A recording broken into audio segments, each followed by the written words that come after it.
I've worked with quite a few people recently who have had a major issue of self-love. And often people don't think this is the issue. And I was chatting to one of them and they were saying, if you had told me it was self-love, I wouldn't have believed you. But actually, self-love is one of the core things. Often we get stressed, we get angry, we experience all these negative emotions because we don't show ourselves enough love. So today I wanted to dive into 8 of these core ways in which you can start to practice self-love and perhaps add some more self-love into your life so that ultimately you can feel better about yourself and interact with everyone else in a more pleasurable way. So the first thing is be happy with being human. So what do I mean by this? Well, very often I see people that are stressed and don't self-love. They've got very high standards for themselves. Often these people believe they're perfectionists. So they have standards which are really, really high. What happens is, when they don't reach them, they get angry and they treat themselves very badly. So, why is this happening? Why can't I just do this on a consistent basis? I chatted to someone the other day and I was like, yeah, I know, I wish I was a robot too. Wouldn't it be great if we could just be robotic and just wake up every day and everything that we planned happened? Unfortunately, we're not. We need to be happy with being human and enjoying the human experience. No one is perfect, but accept yourself the way you are. Be happy. I'm a human. We make mistakes. It's part of the human experience. And I think that if you can just view yourself and knowing that you are human and that it's okay to make mistakes and it's okay to just be you and to fall off track and then get back on track, then I imagine you'll be able to start to self-love yourself more because you can start to see yourself hopefully in a very different light. Next, forgiveness. Forgiveness is so key. And not other people. Yourself. Forgive yourself for whatever you're doing. Often we get so wound up with what we've done and we get stressed. Why did I do this? Why did that? Forgive yourself. Say, you know what? It's happened. It's the past. I forgive myself. It's time to move on. Once you've done that, it's probably time to forgive other people too. Often we get so angry and frustrated with other people. We need to forgive them.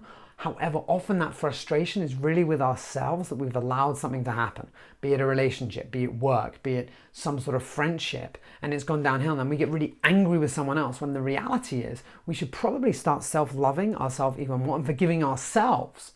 And then we can go ahead and forgive other people. Forgiveness is one of the key things to allow yourself to let go of all the baggage. Often we just store anger, we get angry at people, we hold grudges for decades. I was chatting to someone the other day and he was still getting so stressed about what it was like, previously when he was younger as a teenager. He still had grudges there and he's been carrying them with him for decades. So perhaps there's some people that you need to forgive in your life. I challenge you to perhaps write down the people that have really annoyed you or really pissed you off or really just rubbed you up the wrong way. Write down the names of those people and then each day go through. What are some ways in which I could forgive this person? If I were to forgive this person right now, what would it be like? Or maybe just think of yourself visually forgiving that person, letting them go. Because remember, all humans do the best they can with the resources that they have. And no one is born bad. Often it's our resources or things that happen that cause us to be that way. One of the key things that's allowed me to forgive more people is thinking about what must have had to have happened to that person for them to be the way they are. I can't even imagine the suffering or the pain that they must have experienced if they are where they are right now, really stressed, really pissed off. For example, I remember walking in Shanghai, and this was, I think it was earlier this year. I remember someone walked by and he was like, under his breath, he said, "You shouldn't be here," as like a foreigner. And people could get annoyed, they could get pissed off, and I was like, wow, I don't even want to imagine what's happened to him. Obviously, he's had a terrible experience in life. And by doing that and putting it in perspective, it's really nice to be able to forgive people and move forward. Next, negative self-talk. Holy moly. Some people are amazing at making themselves feel bad. Right? It's crazy. We would never speak to anyone else sometimes the way we speak to ourselves. So why do we constantly beat ourselves up? You've got to treat yourself a little bit nicer. And if you're using this constant negative self-talk, it's not going to help. Remember, we've got 2 wolves inside of us. One wolf is benevolent, beautiful, wonderful, cute. stunning. Another wolf is evil, sinister, jealous, angry, frustrated. Right? Which wolf are you feeding at the moment?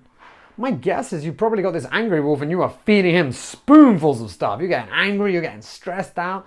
The best way to do that is just to relax, chill out, take perspective.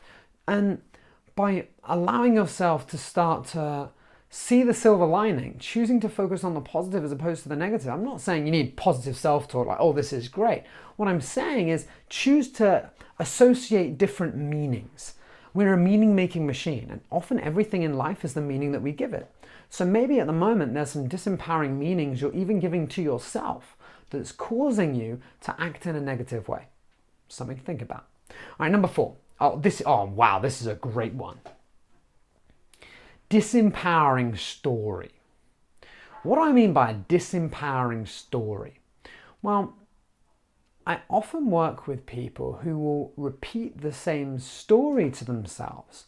And through this story, they may feel like a victim. And from that victim place, they find it difficult to self-love because they feel very bad that things are happening to them. So I want you to think for yourself, if your life was a story and there was a theme to this story, what theme would it be? Is it victim? Is it suffering? Is it exciting? Is it romance? Is it courageous? Is it a hero's journey? What theme would you give to your story? Because if you keep giving the same negative theme to your story, and I'm guessing if you're struggling with self-love, my guess is that your story may have a theme. And right now a conversation may be going on in your head, but Ben, you don't know what's happened to me. All this shit's happening. And I'm not doubting that you haven't experienced challenges in your life. I'm challenging you to look at the story behind that. Because if you ever watched a movie, I remember watching a movie with my fiance and I was like, oh, that was the best movie. I enjoyed it so much. Oh, that action, it was great. It was so action oriented. I love it. And she was like, oh, that was honestly one of the worst movies I think I've ever watched. There was no storyline. It was boring. Oh my God. And the acting was appalling. I was like, honey, but the action, it was so good. So we're watching the same thing, completely different interpretations. What would happen if we put someone else in your shoes having experienced all your story? Would they be saying the same things or would they be saying something different? Maybe it's time to rewrite that story. Because if you can rewrite that story and maybe you can be the hero to your own story. I think most of the time when I work with people, they have to realize that their hero is at the end of their hand, it's themselves. And they have to pull themselves out of stuff. And when they do, they have the responsibility, they have the power, and then you can start to change in a very different way. So maybe it's time to set a more empowering story to allow you to self-love more. Next, move your body.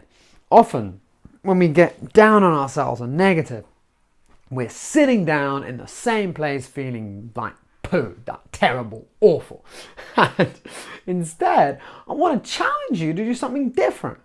Right? Put some music on, move your body, go on a run, go on dancing, do something different to move your body. If you're not moving your body on a consistent basis, no wonder you may not have that self-love. You've got to move your body. You've got to actually look after yourself. And by doing that, your brain can think in different ways. I know for myself, when I don't go to the gym, when I don't look after my body, I feel a little bit on edge. I feel like I need to go to the gym. Even when I did a fast, I did a 72-hour fast with just water. I still needed to go to the gym. People are like, that's dangerous. I don't even care. I have to go to manage my emotional state. Otherwise, I'm going to feel aggravated. I'm going to feel annoyed. So it's really, really important that you give yourself that space to move your body, to do things differently and actually move. And you'll notice that the way you speak to yourself is different. Now, the next point is health, but this is on the health side, not just exercise, but what you eat. I literally had someone yesterday message me and she said, I don't know why, but I'm feeling like I'm in a depressed state again. I'm feeling stressed out. And I was like, okay, well, tell me what's happening. And she said, I've had terrible food this all weekend. I've drunk alcohol. I've had brownies, I've had biscuits, and I just feel awful. I didn't even get enough sleep. So if you're going into that stage where you're not getting enough sleep, you're not looking after yourself, you're putting bad things into your body from a health standpoint, right? And most of us know what's good for us. Muffin salad, vegetable chocolate bar. And I think we're pretty aware what is better for us long term. And I really challenge you to up your health, because if you really care about yourself, you'll start to look after yourself and you'll feed yourself better things. And this is really, really important. So you can start to boost your health and your energy to a higher vibration, a higher level. And then things that used to annoy you just won't annoy you anymore. Like if you ever just got annoyed with something and you know at the time it was silly, but you just felt pissed off. Like if that's ever happened to you, then you've probably experienced the fact that maybe you didn't take care of yourself. Maybe you were stressed. Maybe you were making so many decisions in the day, you didn't even know what to do. So this is where we really start to think, okay, how can I really look after myself and self-care so that I can self-love too? Next, start the day with a mantra or a morning routine or an affirmation or something to condition your mind to thinking a different way. So one of the things that I often challenge people to do who are struggling with self-love is they look in the mirror and they look at themselves and say, I love you. I love you. I love myself. And they start going through this process and they have to do it maybe 10, 20 times. Another one which is brilliant is a honoponopono. So this is, I'm sorry, please forgive me, thank you, I love you. That, honestly, you should check it out. I'm not sure if you can spell it, but if you type in, I'm sorry, please forgive me, thank you, I love you, a honoponopono will come up. It's a Hawaiian practice and it is unreal. For self-love, if you can say that to yourself, if you say that to other people, and you say it to yourself on a consistent basis, the way in which you process things will change. And often it's through this conditioning. So I challenge you maybe 10 times in the morning. And I say in the morning because I feel that if you do it in the morning, you kickstart yourself on your day. It's really, really important. So see if there's a mantra, something you can say to yourself, some routine, maybe it's meditation, something to give you the space or the conditioning so that you can start to look at your life in a new way. It's amazing. Next, last one, connection. What do I mean by connection? You've got to be connected to other people and to enjoy life and be connected with other human beings. Often we isolate ourselves when we're feeling bad, yet spending time with other people allows us to understand what they're going through, and the right people, not like negative energy vampires sucking your energy. I mean people that are fun and that you enjoy spending time with. Maybe it's a fun activity, maybe it's a team sport, something where you spend time with other people and you can have that bond. It's really, really key because then you can start to just really enjoy yourself and have that human connection that I feel so many people are lacking every single day. So with that said, these are the top 8 points. The other thing that I want to say is that give what you want to receive more of in your life. I've said this in a couple of videos before, but I think it's really, really key. Especially from when you look into this self-love, often we get angry, we get stressed with others. If you want to experience more love in your life, give a little bit more love to other people. Often when we give love to other people, we'll feel better too. Now, if you're someone that's a pleaser and you please everyone, no, let's fill up your tank first.